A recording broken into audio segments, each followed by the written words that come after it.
জনতাৰ শিল্পী জাতিৰ কণ্ঠ মহেন্দ্ৰ হাজৰিকা শিল্পী উদ্দীপনা বঁটা প্ৰদান সদৌ অসম জাতীয়তাবাদী যুৱ ছাত্ৰ পৰিষদৰ কেন্দ্ৰীয় প্ৰতিষ্ঠা দিৱস পালন শিল্পী উদ্দীপনা বঁটা জনতাৰ শিল্পী মহেন্দ্ৰ হাজৰিকালৈ সদৌ অসম জাতীয়তাবাদী যুৱ ছাত্ৰ পৰিষদ যোৰহাট জিলা সমিতিৰ উদ্যোগত যোৰহাট জিলা মুক্তি যুঁজাৰু ভৱনত দিনজোৰা কাৰ্যসূচীৰে পৰিষদৰ কেন্দ্ৰীয় প্ৰতিষ্ঠা দিৱসটি পালন কৰা হয় সংগঠনটোৰ ভাৰপ্ৰাপ্ত সভাপতি ক্ষীৰোদ দাস সাধাৰণ সম্পাদক পৰাগজ্যোতি দত্তই জানিবলৈ দিয়া মতে পুৱা পতাকা উত্তোলনেৰে শুভাৰম্ভ হোৱা অনুষ্ঠানটিত প্ৰায় শতাধিক প্ৰতিযোগীয়ে চিত্ৰাংকন প্ৰতিযোগিতাত অংশগ্ৰহণ কৰে সম্বৰ্ধনা আৰু বঁটা বিতৰণী অনুষ্ঠানত জনতাৰ শিল্পী জাতিৰ কণ্ঠ মহেন্দ্ৰ হাজৰিকাক শিল্পী উদ্দীপনা বঁটা প্ৰদান সদৌ অসম জাতীয়তাবাদী যুৱ ছাত্ৰ পৰিষদৰ উক্ত বঁটাত এখন গামোচা চেলেং চাদৰ জাপি স্মাৰক এখন সম্বৰ্ধনা পত্ৰ আৰু 10,000 টকাৰে সম্বৰ্ধনা জনোৱা হয়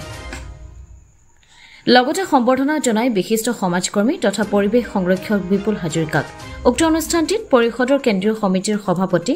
সায়েদুৰ ৰহমান কেন্দ্ৰীয় সমিতিৰ সাধাৰণ সম্পাদক নিপন গগৈ কেন্দ্ৰীয় সমিতিৰ উপ সভাপতি অৰূপ বৰা যোৰহাট জিলা উপদেষ্টা ৰিতুল পাঠকে প্ৰমুখ্য কৰি যোৰহাট জিলা সমিতিৰ বিষয়ববীয়া গোলাঘাট জিলাৰ বিষয়ববীয়া লগতে কেইবাখনো জিলাৰ প্ৰতিনিধি উপস্থিত থাকে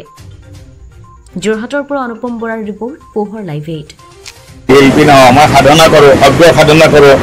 মই উপাসনা কৰোঁ শব্দৰ মানৱতাৰ উপাসনা কৰোঁ শব্দৰ সাধনা কৰোঁ গতিকে বোধহয় অলপ বেছি বুষ্ট কৰি দিছে মোক বেছিকৈ মানে প্ৰবলতাটো বঢ়াই দিছে এতিয়া দায়িত্বটো বেছিয়ে বাঢ়ি গ'ল এতিয়া মোৰ টেনশ্যনেই হৈ গ'ল পাৰিম নে নোৱাৰিমতো নহয় আৰু নোৱাৰিমতো বেয়া কথা মনটো বেছি ভাল লগা হৈ গৈছে সেইকাৰণে আৰু দায়িত্ব আছে এনেধৰণৰ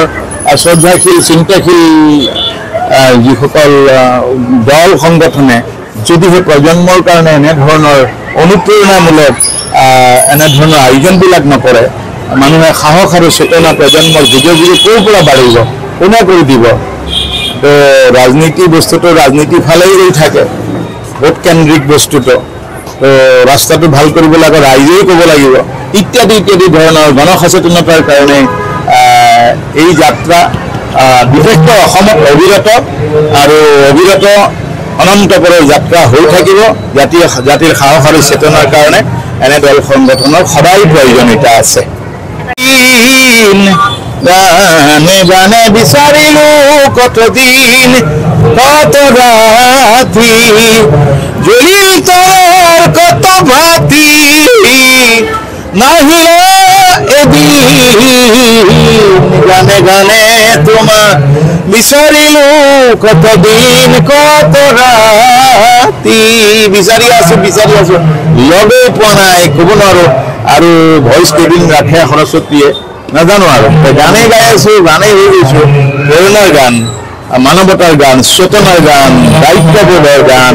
সমাজ কুশলতাৰ গান গীত সংগীতে